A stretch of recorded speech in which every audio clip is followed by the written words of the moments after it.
Iya, sebenarnya kami mau silaturahmi sudah lama sekali. Tapi beberapa kali dalam beberapa event kami sering bertemu. Maka secara formal baru bisa dilaksanakan hari ini. Tadi saya hadir sarapan pagi, ngobrol, dan masih ada waktu dialog. Kita bicara soal kebangsaan, bagaimana Indonesia menatap masa depan, dan tadi ada beberapa pertanyaan-pertanyaan dari warga terkait dengan kondisinya masing-masing, dan mereka semua ternyata sangat peduli pada lingkungan daerahnya, pada kondisi daerahnya, ada harapan-harapan perbaikan terpencil akses pendidikan, ya. Terus kemudian ada dari Papua tadi menanyakan, pastinya konsep Papua Damai kok nggak jalan-jalan, apa yang bisa kita lakukan? Boleh nggak representasi dari mereka ketemu saya? Mari kita desain bersama-sama, tapi kita harus membangun konsensus agar kita bisa bersepakat. Ini contoh-contoh saja, jadi sangat dinamis sekali lah. Saya terima kasih sama Piki. Pak Ganjar tadi berulang kali Bapak menyinggung soal etik, ya. Apakah ini berkaitan dengan debat kemarin soal etik? Terkait peran pemuka agama tadi Pak dalam menjaga demokrasi. Kenapa? Pemuka agama dalam menjaga demokrasi. Oh iya. Saya sampaikan kepada beliau bahwa kondisi demokratisasi yang sekarang sedang berjalan, apalagi menjelang pencoblosan, banyak distorsi yang terjadi. Kemarin muncul video di Medan umpama briefing kepada para guru, ya. Pasti yang merekam itu juga rasanya tidak nyaman, maka kemudian bocor. Atau di Batubara, Kabupaten Batubara ramenya minta ampun, ya.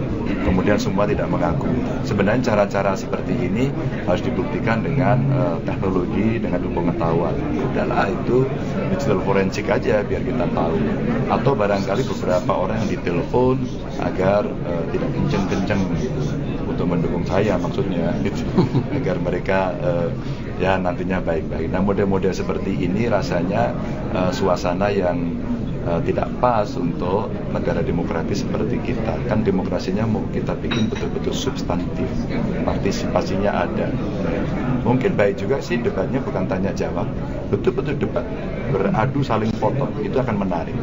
Dan kalau itu iya, maka orang akan melihat dari sisi kapasitas dari masing-masing, sehingga masyarakat mendapatkan preferensi yang bagus begitu, ya, sehingga problem-problem bangsa ini bisa diselesaikan dengan baik dari kacamata masing-masing kandidat dan dinilai oleh calon pemilih.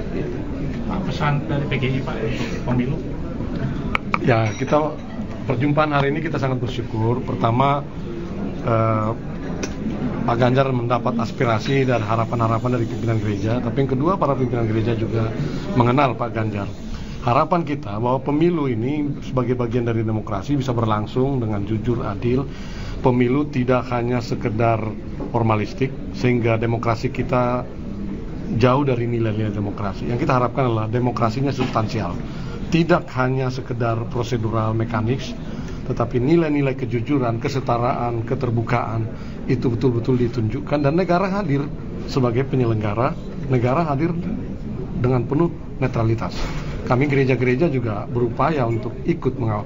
Bahkan kita mendorong warga gereja, kami sudah menghimbau seluruh pimpinan gereja, mendorong warga gereja ikut dalam kawal pemilu. Sebab ini harus kita ingin pemilu yang jujur, legitimate nanti hasilnya. Buat apa kita menang kalau tidak legitimate? Itu perlu sekarang. Ini pentingnya tokoh agama, tokoh masyarakat, civil society untuk mengawal. Jadi ini penting banget akan berjalan dengan baik. Gitu ya. Oke, makasih.